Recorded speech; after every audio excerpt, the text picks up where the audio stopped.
আসসালামু আলাইকুম এভরিওয়ান। তো সবাই কেমন আছেন? আশা করি সবাই খুব ভালো আছেন।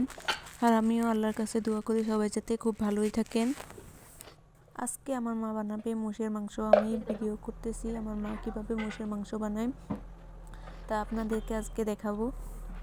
তো প্রথমে আদা রসুন বাটা মাংসর উপরে দিয়ে, তারপর হলুদের গুঁড়ো, মরিচের গুঁড়ো, জিরা গুঁড়ো, নিমখ দিয়ে, তারপর তেল দিয়ে আমার মা এটাকে মাখিয়ে নেবে।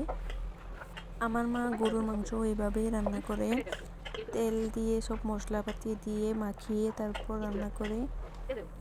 আমি আব্বাকে বলেছিলাম গরুর মাথার মাংস আনতে, তারপর আব্বা গরুর মাথার মাংস আনতে গিয়েছিল, গিয়ে দেখে আজকে গরু জবাই করে নিই, মহিষ জবাই করেছে। তারপর ওখান থেকে মোষের মাংস নিয়ে এসেছে 1000 টাকা।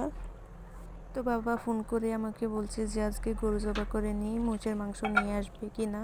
তারপর আমি বললাম যে হ্যাঁ নিয়ে আসো। তারপর বাবা মোষের মাংস নিয়ে আসলো। মাংসটা রান্না করার জন্য গ্যাসে বসিয়ে দিয়েছে।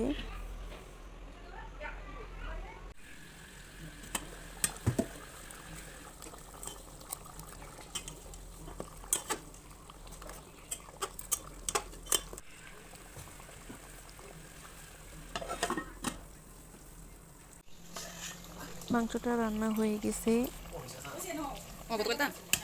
তো এখন গ্যাসটা বন্ধ করে দেব আমি। মাংসের তরকারিটা দেখতে যেরকম লোভনীয় হয়েছে, খেতেও খুব ভালো হয়েছিল।